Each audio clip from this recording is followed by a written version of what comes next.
বিসমিল্লাহির রহমানির রহিম।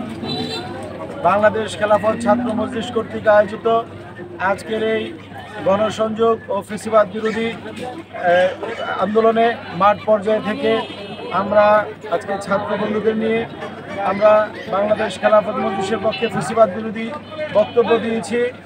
আমরা মানুষের কাছে সচেতনতামূলক আমরা লিফলেট বিতরণ করেছি এবং ফ্যাসিবাদ যেন জেগে উঠতে না পারে, এই পতিত ফ্যাসিবাদ বাংলাদেশকে আবার একটি অরাজক পরিস্থিতিতে নিতে চাচ্ছে। তার প্রতিবাদে তাকে প্রতিহত করতে মাঠে ছিল বাংলাদেশ খেলাফত ছাত্র মজলিস।